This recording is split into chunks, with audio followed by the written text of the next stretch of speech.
Assalamualaikum warahmatullahi wabarakatuh. Perkenalkan, nama saya Diana Agustin dengan NIM T20178052 dari kelas Biologi 2. Di sini saya akan menjelaskan hasil dari pembibitan Chlorophytum comusum atau lili Paris dan juga hasil dari perawatan Anthurium ploumani atau yang biasa kita sebut dengan gelombang cinta. Untuk yang pertama, di sini saya akan menjelaskan bagaimana cara pembibitan dari Chlorophytum comusum. Langkah yang pertama yakni kita harus menyiapkan alat dan bahan yang diperlukan dalam proses penanaman. Yang pertama yakni ada pupuk kandang, ada tanah humus, ada tanaman induk dari lili Paris, ada wadah, ada insektisida alami, dan ada juga nutrisi AB mix serta wadah dan sendok. Bahan yang pertama yakni pupuk kandang.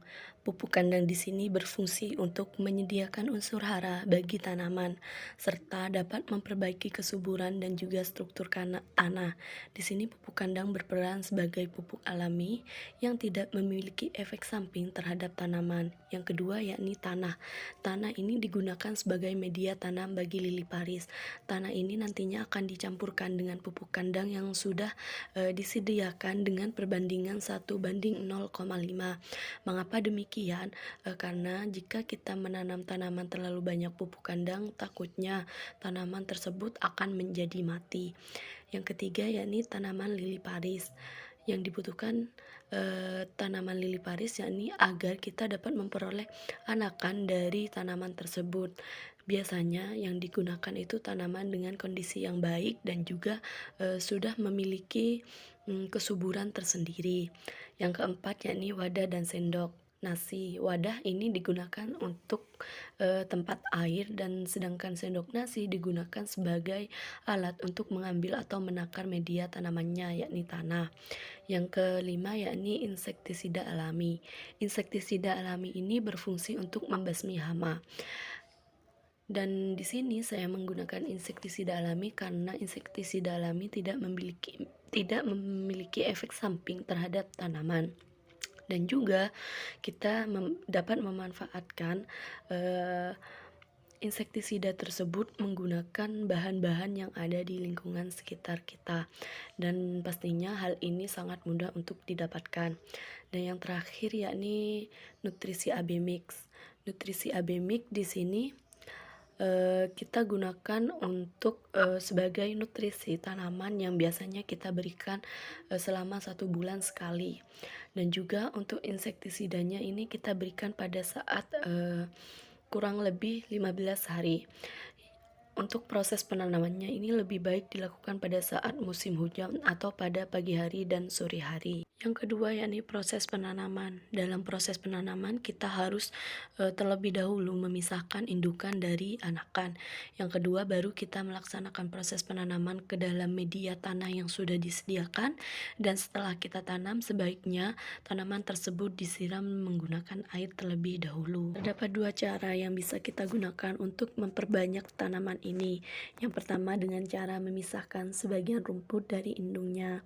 Yang kedua yakni dengan cara memotong atau memetikkan anakan tanaman secara langsung.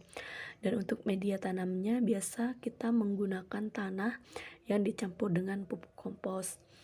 Dan untuk penempatan potnya biasanya tanaman ini lebih menyukai tempat yang teduh sehingga kita bisa meletakkan tanaman ini jauh dari jangkauan sinar matahari. Dan sebaiknya dalam proses penanaman ini dapat dilakukan pada saat musim hujan dengan tujuan agar tanaman tidak layu. Dan jika pada saat terjadi musim kemarau, kita masih bisa untuk menanam tanaman ini dengan catatan pada pagi hari maupun sore hari. Untuk cara perawatannya di sini biasanya saya melakukan penyiraman, pemberian nutrisi dan juga insektisida alami. Dan untuk proses penyiramannya ini pada saat musim kemarau saya melakukannya sehari 2 kali, pada pagi dan juga sore hari. Dan pada musim penghujan saya melakukannya hanya 1 kali, yakni pada pagi hari. Hal ini dimaksudkan agar tanaman tetap lembab dan tidak kekurangan maupun kelebihan nutrisi ataupun air. Dan untuk pemberian nutrisi di sini saya menggunakan AB mix yang biasa digunakan untuk hidroponik. Mengapa saya menggunakan ABMI? Karena di daerah saya masih kekurangan untuk menggunakan pupuk NPK, dan juga saya mencoba inovasi terbaru untuk menggunakan pupuk ini, dan hasilnya tidak kalah dengan pupuk NPK, dan juga tanaman ini menjadi subur. Dan untuk pemberian insektisida alami biasanya saya berikan ketika tanaman itu terdapat hama atau tungau di daunnya. Dan untuk pemberian insektisida alami ini saya menggunakan rempah-rempah bahan dapur yang saya campurkan seperti kunyit, bawang merah, bawang putih, kencur, jahe, dan juga kemiri. Dan untuk untuk pemberian nutrisi di sini saya memberikan pada saat tanaman berumur 15 hari. Dan ketika tanaman sudah berumur 1 bulan setelah masa tanam, kemudian akan muncul bunga yang biasanya berwarna putih. Dan ketika tanaman dirasa daunnya sudah cukup banyak, bisa kita pindahkan ke tempat yang lebih besar agar tanaman dapat berkembang dengan baik. Dan ketika terdapat daun yang kering, kita juga bisa melakukan pemangkasan pada daun tersebut agar daun kering tersebut tidak menular ke daun yang lain. Dan untuk peletakan tanaman ini, biasanya tanaman ini sangat menyukai tempat yang lembab, sehingga kita bisa meletakkan tanaman ini jauh dari jangkauan sinar matahari. Yang selanjutnya yakni perawatan Anthurium ploumani, atau yang biasa kita sebut dengan gelombang cinta. Terdapat 4 langkah atau 4 cara perawatan yang dapat dilakukan pada tanaman ini. Yang pertama ada penyiraman, yang kedua perawatan dengan air, yang ketiga perawatan dengan air susu, yang keempat yakni penyiraman dengan air cucian beras.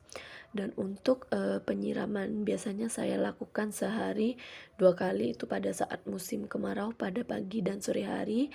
Namun ketika musim penghujan hanya dilakukan sehari 1 kali, yakni pada pagi hari. Dan untuk perawatan dengan air, yakni daun pada tanaman tersebut kita basuh menggunakan air bersih dengan tujuan agar daun terlihat bersih.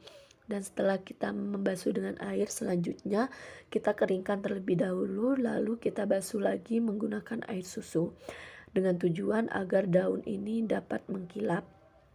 Dan langkah selanjutnya yakni penyiraman dengan air bekas cucian beras. Di sini air cucian beras itu berfungsi untuk mempercepat pertumbuhan akar dan juga daun. Tidak hanya itu, air beras di sini juga berfungsi untuk mempercepat pertumbuhan biji, yang nantinya biji tersebut bisa ditanam dan dapat menghasilkan anakan yang baru. Ini merupakan langkah pertama dari proses perawatan, yakni penyiraman tanaman. Hal ini dimaksudkan agar tanaman tidak menjadi kering.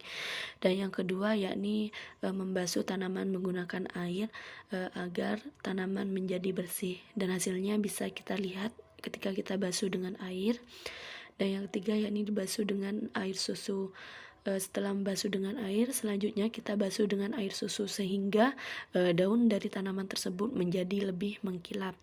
Dan yang langkah selanjutnya yakni untuk air cucian beras kita siramkan untuk mempercepat pertumbuhan akar, biji, dan juga daunnya. Untuk pemberian air cucian beras ini saya lakukan seminggu 3 kali. Hal ini seperti yang sudah saya jelaskan di awal, dimaksudkan agar untuk mempercepat pertumbuhan akar, biji, dan juga daunnya, seperti pada gambar yang sudah saya tampilkan tersebut.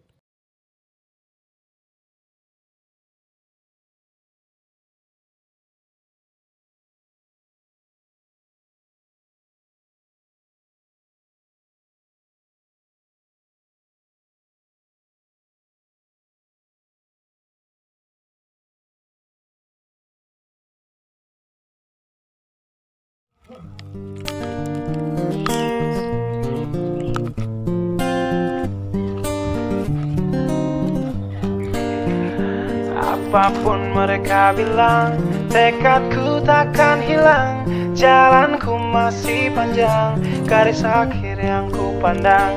Apapun mereka bilang, tekadku takkan hilang.